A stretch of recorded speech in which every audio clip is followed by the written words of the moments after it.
اعوذ باللہ من الشیطان الرجیم بسم اللہ الرحمن الرحیم۔ السلام علیکم ناظرین، میں ولی موسوی پروگرام ویکینڈ ود ہدایت کے ساتھ آپ کی خدمت میں حاضر ہوں۔ السلام علیکم ناظرین،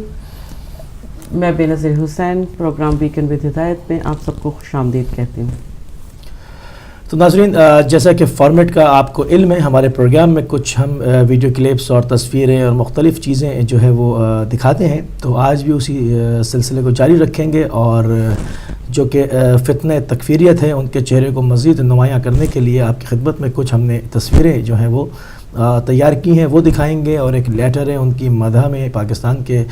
جو ہے وہ بہت معروف شخصیت کا، اس کو پڑھ کر سنائیں گے۔ یہ تمام چیزیں جو ہے وہ پروگرام میں شامل ہوں گی، لائیو کالز ہوں گی، اور ریڈیائی خان سے اپنے جو ہے وہ ایک جرنلسٹ کو ہم پروگرام میں شامل کریں گے، کیونکہ جس طرح سے تکفیریت کا خطرہ، داعش کا خطرہ پاکستان کو اپنی لپیٹ میں لے رہا ہے، افغانستان کو لپیٹ میں لے چکا، پاکستان کے دہانے پہ کھڑا ہے، اور پاکستان کے اندر ان کی صلاحیت کتنی ہے، اس کے اوپر ہم بات کریں گے۔ ان لوگوں کی شخصیات، ان کے اوپر بات کریں گے جو ان کو اپنا بچہ کہتے رہے اور ان کو اپنے بچے کی طرح سے وہ ٹریٹ کرتے رہے، اور ان کے آج بھی وہ والی وارث بنے ہوئے ہیں، اور ان کو ان کے ساتھ حکومت پاکستان کا کتنا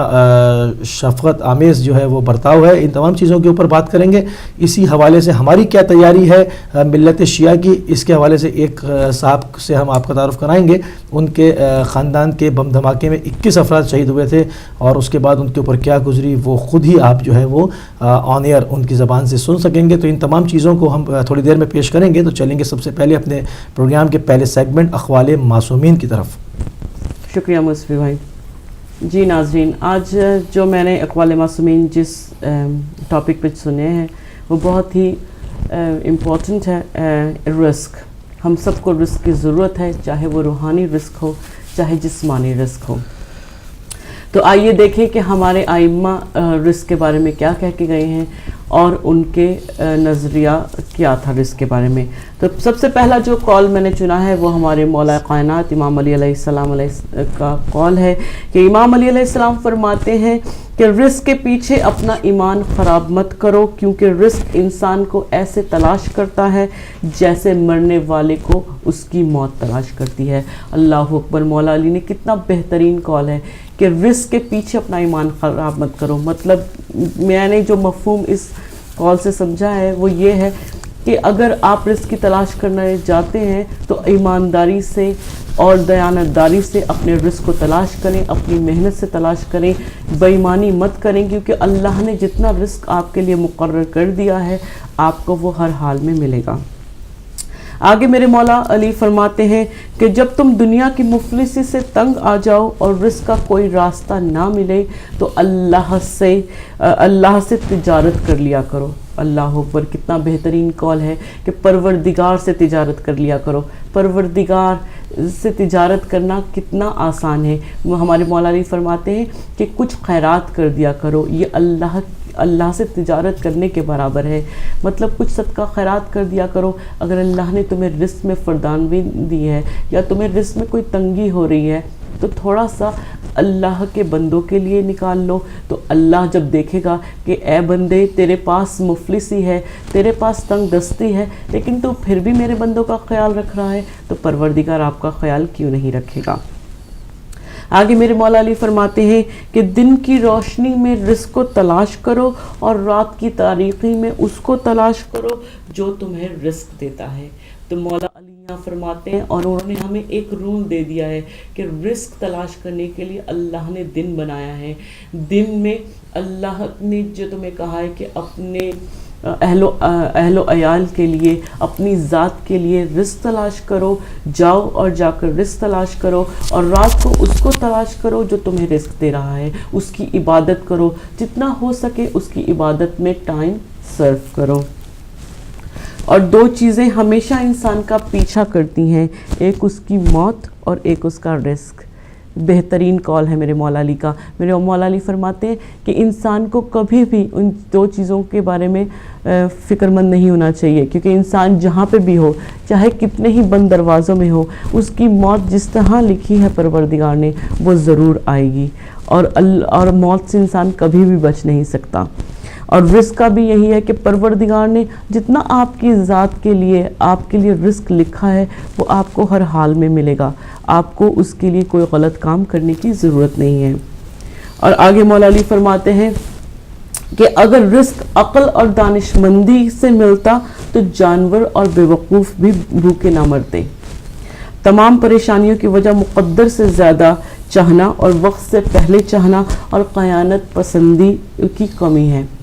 کتنا خوبصورت کال ہے. اگر ہم دیکھیں کہ اس کال میں مولا علی نے کتنا کچھ کہہ دیا کہ اگر رزق صرف دانش مندوں کو ملتا تو جو دنیا کے بیوقوف ہیں وہ بھوکے مر جاتے, ان کو تو رزق ملتا ہی نہیں. تو اس کا مطلب یہ ہے کہ جتنے کال میں نے ابھی تک آپ سے پڑھے ہیں وہ اسی کا مجموعہ ہے کہ پروردگار عالم نے ہر انسان کے لیے, چاہے وہ دانش مند ہو, چاہے وہ بیوقوف ہو, چاہے چھوٹا ہو چاہے بڑا ہو, اس کا رزق متعین کر دیا ہے. اور اس کا رزق, میں نے ابھی ایک اور کال پڑھنا ہے جس میں مولا علی فرماتے ہیں کہ اگر اللہ نے امیروں کو فردوانی دی ہے, ان کے رزق میں اضافہ دیا ہے, تو اس کا مطلب یہ ہے کہ غریبوں کا رزق ان کے رزق میں ہے. اس لیے ہمارے ائمہ کہتے ہیں کہ ہمیں خمس نکالنا چاہیے, کیونکہ خمس میں, صدقے میں اور زکوٰۃ میں ان غریبوں کا حصہ ہے جو اللہ نے آپ کے رزق میں ڈال دیا ہے. اور آخر میں ایک رسول خدا کا قول بیان کرنا چاہتی ہوں کہ رسول خدا فرماتے ہیں کہ رزق حلال کی تلاش ہر مسلمان پر واجب ہے اور یہ اللہ کی راہ میں جہاد کرنے کے برابر ہے. تو یہاں پر میں کہنا چاہوں گی کہ اب تک میں نے جیسے کہا کہ رزق اللہ نے متعین کر دیا, اللہ نے بتا دیا کہ یہ آپ کا رزق ہے اور اللہ آپ کو ہر حال میں رزق دے گا. اس کا مطلب یہ نہیں ہے کہ ہم کوشش کرنا بند کر دیں, ہم گھر میں بیٹھ جائیں اور یہ سوچیں کہ اللہ نے ہمارے لیے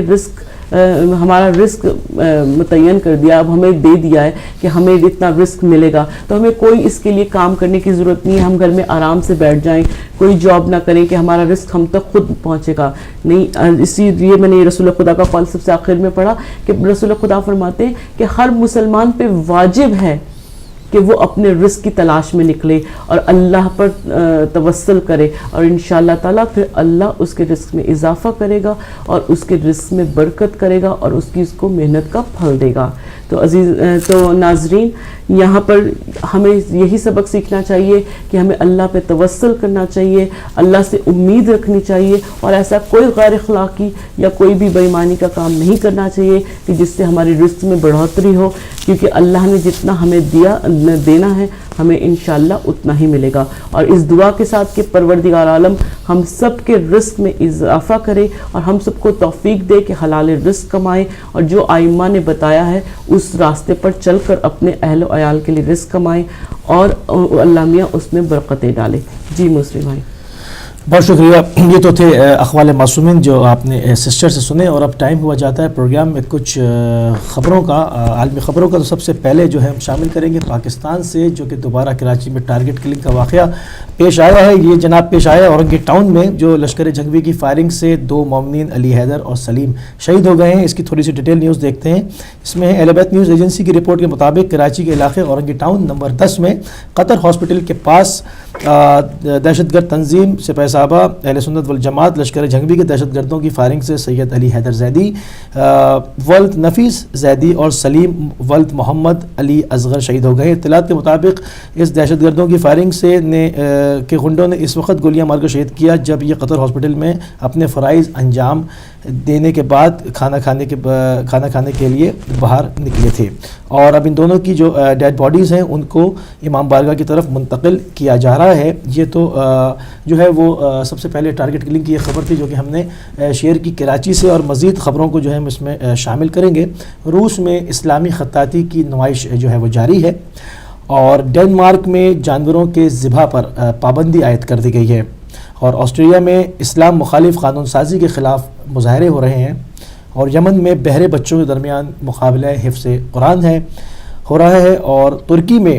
شامی باغیوں کی ٹریننگ کا آغاز اس ماہ ہو جائے گا. امریکہ دیکھیں, ابھی حالیہ دنوں کے اندر ایک معاہدہ حکومت ترکی کا امریکہ کے ساتھ طے پایا ہے, جس میں کہ وہ دوبارہ سے شامی باغیوں کو ترکی اپنی سرزمین پر ٹریننگ دے گا اور دوبارہ شام میں داخل کرے گا. یہ وہ خیانت ہے, یہ وہ جنایت ہے, یہ وہ ظلم ہے جو کہ مسلمان برادر کشی کے زمرے میں آتا ہے. یہ پہلے بھی اپنے جو ہے وہ زمین پر سے پورے دہشت گردوں کا اڈا بنایا انہوں نے اس کو, اپنی زمین کو, اور وہاں سے دہشت گردوں کو کیمپنگ کی, ان کو جو ہے ان کی چھاونیاں بنائی, ان کو ٹریننگ دی, اور ان کو امریکی اور مختلف ملکوں کے اسلحے سے لیس ٹیسٹ کر کے شام میں بھیجا. آپ نے دیکھا کہ کس طرح برادر کشی ہوئی, کس طرح سے ماؤں کی گودیں اجڑیں, کس طرح سے عورتیں بیوہ ہوئیں, کس طرح سے دربدر ہوئے, کس طرح سے وہاں سے لاکھوں آدمی جو ہے اردن کے اندر, بہت ہی رئیس اور بہت ہی مالدار فیملیز بھی اس کے اندر ہیں, خالی سبھی غریب لوگ نہیں ہیں, بہت ہی ویل آف لوگ تھے جو کہ شام کے اندر بزنس مین طبقہ تھا, بہت اچھی ان کی جو ہے نا وہ پراپرٹیز تھی. مگر اس وقت وہ تمام گھروں کو چھوڑ کر مجبور کیمپوں کے اندر جو ہے وہ ایک ایک روٹی کو ترس رہے ہیں, اور وہاں پر جارڈن کے اندر ان کا جو حشر ہو رہا ہے وہ دنیا جانتی ہے, کیونکہ وہ سب میڈیا کے اوپر ہے. وہ تقریباً کئی لاکھ کی جو ہے وہ کیمپنگ ہوئی ہوئی ہے, وہ وہاں پر جو ہے وہ ریفیوجی ہو گئے ہیں. تو یہی وہ برادر کشی کے سامنے آتا ہے کہ ترکی وہ واحد پہلا ملک ہے جس کے باقاعدہ سفارتی تعلقات جو ہے وہ اسرائیل سے قائم ہے, اور اس کے بعد بھی بلند و بالا دعوے کرتے ہیں اسلام کی سربلندی کے. ان کو یہ دعوے کرتے میں ذرا سی شرم اور عار جو ہے وہ محسوس نہیں ہوتی. جب بھی پاکستان آتے ہیں یا کہیں جاتے ہیں اسلام کی سربلندی کی باتیں کرتے ہیں, اور اگر آپ ان کو اور ان کے اندر جو ہے یہ دعوے کتنے کھوکھلے ہیں یا اس میں کتنی سچائی ہے آپ دیکھیں تو امریکہ کے ساتھ بیٹھ کے دوبارہ برادر کشی کے لیے شام میں دہشت گردوں کو داخل کرنے کے لیے انہوں نے حالیہ دنوں میں معاہدہ کیا ہے, اور وہ اس پر امریکہ کی طرف سے جو خبر شائع ہوئی وہ ہم نے آپ کی سماعت کی نظر کی کہ وہ کہہ رہے ہیں کہ اس رواں ماہ میں یہ معاملہ دوبارہ سے شروع ہو جائے گا, اس کا آغاز ہو جائے گا. تو یہ تو تھا سارا جو کہ دہشت گردی کے حوالے سے. یہ لوگ جب تک اس دہشت گردی پہ سے ہاتھ نہیں اٹھائیں گے تو شام میں دہشت گردی کیسے ختم ہوگی, کیونکہ جب باقاعدہ مالی امداد دی جا رہی ہے, اسلحہ جاتی امداد دی جا رہی ہے, ان کو پوری دنیا سے بلایا جا رہا ہے, وہ وہاں جمع ہو رہے ہیں, ان کی کیمپیننگ کرائی جا رہی ہے, ان کو فرنٹ لائن پر ٹرانسپورٹ کیا جا رہا ہے, ان کو آگے سے لاجسٹک کیا جا رہا ہے, ان کو اسلحہ دیا جا رہا ہے, ان کو سپلائی کیا جا رہا ہے. جب وہ زخمی ہوتے ہیں تو اسرائیل کے ہاسپٹل میں ان کا علاج کیا جاتا ہے, ترکی کے ہاسپٹل میں ان کا علاج کیا جاتا ہے. اب یہ ایسی باتیں ہیں کہ یہ جو ہے وہ مطلب اس کے اوپر میں نہیں سمجھتا کہ ابھی بھی یہ سب باتیں سن کے کوئی چونکتا ہوگا. اگر کوئی چونکتا ہے یہ سب باتیں, اس کو یقین نہیں آتا, تو یقیناً وہ بہت غافل ہے اور اس کا کوئی تعلق مطلب میڈیا کی دنیا سے, نیوز سے, یا یوں کہہ لیں ایک معاشرتی تعلق بھی وہ نہیں رکھتا اس کے معنی. یہ وہ باتیں ہیں جو کہ اب نماز جمعہ کے خطبوں میں, عید کے خطبوں میں, آپ کی نجی محفلوں میں, آپ کی مجالس میں, آپ کی تمام چیزوں میں ان باتوں کو اب ڈسکس کیا جا رہا ہے, کیونکہ اب یہ چھپائے سے نہ چھپیں گی. تو اسی کے اوپر ہم جو ہے وہ آج پوری ایک بات بھی کریں گے. ہم نے ایک چیزوں کو ترتیب بھی دیا ہے. تو مزید اور خبروں کو ہم شامل کرتے ہیں. سعودیہ سے جو نئے شاہ ہیں شاہ سلمان, ان کی صحت گرنا شروع ہو گئی ہے, جس سے کہ ملکی مسائل میں اضافہ ہو سکتا ہے. اور داعش دہشت گردوں نے اپنے زیر کنٹرول علاقوں میں لڑکیوں کے ساتھ کیا سلوک کیا, اس کی تھوڑی سی ڈیٹیل نیوز کے اندر جاؤں گا, کیونکہ یہ بہت بھیانک چہرہ ہے. کیونکہ ایک مسلمان بھائی دوسرے مسلمان بھائی کا امین ہوتا ہے, اس کے گھر کا جو ہے وہ ضامن ہوتا ہے, اور وہ کبھی ایسی حرکت نہیں کرتا, اپنی بہن کی عصمت دری نہیں کرتا. مگر یہاں پر معاملہ ہی کچھ الٹا ہے. جو اللہ اکبر کہہ کر, نعرہ تکبیر لگا کر, ہاتھ میں قرآن رکھ کے جو جہاد کا دعویٰ کرتے ہیں, وہ اپنے زیر نظر علاقوں میں جن کو بلایا تھا, یعنی الرقہ سے میں اس کو رپورٹ کر رہا ہوں. یہ اس میں دیکھ رہے ہیں کہ شام کے علاقے الرقہ میں نام نہاد دولت اسلامیہ کے دارالحکومت میں کثیر تعداد میں داعشی دہشت گردوں نے چھوٹی کم عمر لڑکیوں کو نام نہاد جہاد النکاح کے ذریعے اپنی جنسی خواہش کا نشانہ بنانا شروع کر دیا. اور ایک تنظیم الرقہ کی خاموش نابودی کے مطابق داعش نے تمام یونیورسٹیوں کو جان بوجھ کر بند کر کے وہاں سے لڑکیوں کو دیگر علاقوں میں حصول علم کے لیے جانے پر مجبور کیا ہے. دوسری جانب رپورٹ میں یہ بھی کہا گیا ہے کہ داعشی دہشت گردوں نے الرقہ کے بعض علاقوں پر قبضہ کر کے فوراً سب سے پہلے جو کام کیا وہ معصوم لڑکیوں کی عصمت دری کرنا شروع کر دی تھی. تو یہ آپ دیکھ سکتے ہیں کہ برادر کشی کے ساتھ ساتھ اور یہ کیا ہو رہا ہے. مطلب یہ اس کی مثال پوری اسلام کی تاریخ میں نہیں ملتی. اسی کے لیے ہم یہ ایک جو ہے وہ کاوش کرتے ہیں کہ آپ کو اویئرنیس دیتے ہیں. آپ کا تعلق اسلام کے کسی بھی فرقے سے ہو, آپ کی اسکول آف تھاٹ کوئی بھی ہو, بس پلیز ہم آپ کو یہ چہرہ دکھانا چاہتے ہیں کہ آپ اپنے گھر سے اپنے بچوں کو ان تکفیریوں کے ہاتھ نہ آنے دیں, ورنہ یہ بھی شام چلے جائیں گے اور پھر وہاں پر جا کر کیا کریں گے, اس کے بعد ہلاکت میں پڑیں گے. اور اس کی ذمہ داری خالی ان بچوں پہ ہی عائد نہیں ہوگی, بلکہ ان کے ماں باپ پہ بھی, ان کے پڑوسیوں پہ بھی, ان کے رشتہ داروں پہ بھی, سب پہ, پورے معاشرے میں ان کے دوستوں پہ بھی, سب پہ عائد ہوگی. جب آپ دیکھتے ہیں کسی کی ایکٹیویٹی نیگیٹو ہونا شروع ہوتی ہے تو آپ کو چاہیے کہ اس کو سمجھائیں, نہیں تو پولیس کو رپورٹ کریں. آپ ان چیزوں کو کڑی نظر جب تک نہیں رکھیں گے, یہ اس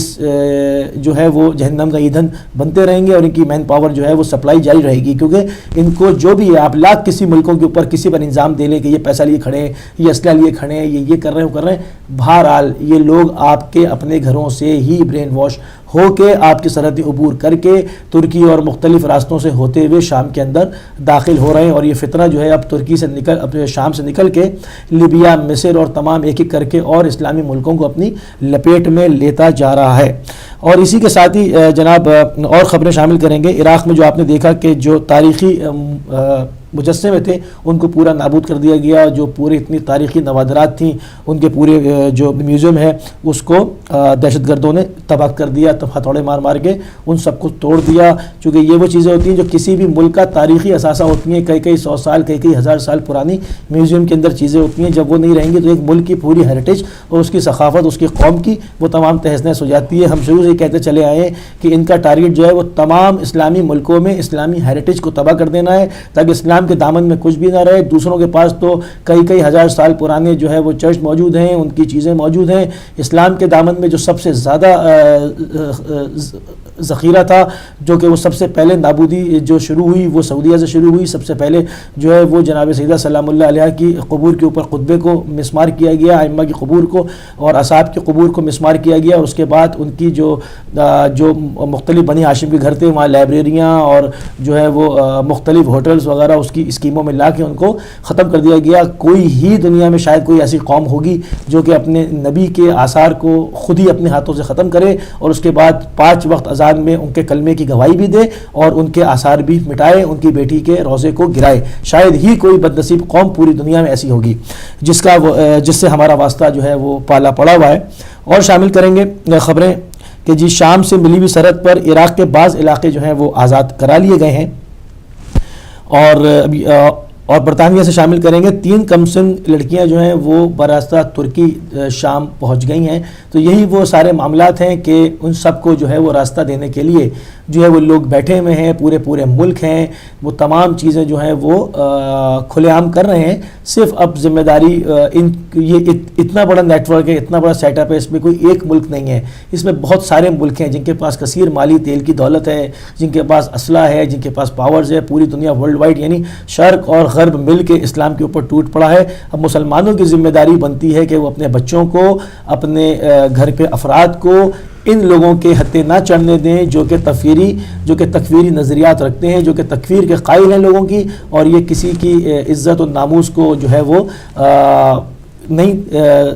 سنبھلا ہوا نہیں دیکھ سکتے، بلکہ در پہ ہے۔ کسی نے پوچھا کہ یزید کے بہت ہی کم جملوں میں، بہت ہی اس کی مختصر سی اس میں یزید کی تشریح کر دیں، تو میں نے ایک مجلس میں سنا جواد نقوی صاحب نے فرمایا کہ یزید یعنی تمام حرمتوں کو جو پامال کر دے شخص، اس کو یزید کہتے ہیں۔ تو یہ وہ یزیدی افکار ہیں جن سے جان آپ کا نہ عزت، نہ جان، نہ مال، نہ پیسہ، نہ روپیہ، نہ وقار، کوئی چیز ان سے محفوظ نہیں ہے۔ یہ جس علاقے میں جاتے ہیں، جو لوگ ان کو بلاتے ہیں یا یہ لوگوں پر مسلط ہو جاتے ہیں، یہ وہاں انہی کا مال و اسباب لوٹ لیتے ہیں، انہی کے گھر ویران کر دیتے ہیں۔ جو ان کی نہ مانے اس کے لیے صرف ایک ہے بس، سوائے موت، اور موت کے علاوہ ان کے پاس دوسری کوئی چیز نہیں ہے۔ یہ تو تھیں آج کی خبریں، اور اب ہمارے پاس دوسرے ایک سیگمنٹ کا ٹائم ہوا جاتا ہے امور زندگی کے لیے چلیں گے سسٹر بے نظیر کی طرف۔ جی شکریہ مصفی بھائی۔ جی ناظرین، جیسا کہ آپ جانتے ہیں کہ ہم نے یہ سیگمنٹ اسی لیے رکھا ہے کہ ہمارے معاشرے میں سوشل ایشوز کی جگہ جو ہیں مسائل کے ساتھ ساتھ سوشل مسائل بھی بہت ہیں۔ سیاسی مسائل تو ہیں اور سوشل بھی ہیں، اور کیونکہ ہم زندگی گزارتے ہیں تو ہماری زندگی میں بہت ساری اونچ نیچ آتی ہے، اور ہمیں کئی بار سمجھ میں نہیں آتی کہ ہم کس طرح اپنے مسئلوں کا حل ڈھونڈیں۔ تو اسی لیے یہ سیگمنٹ رکھا گیا ہے کہ ہم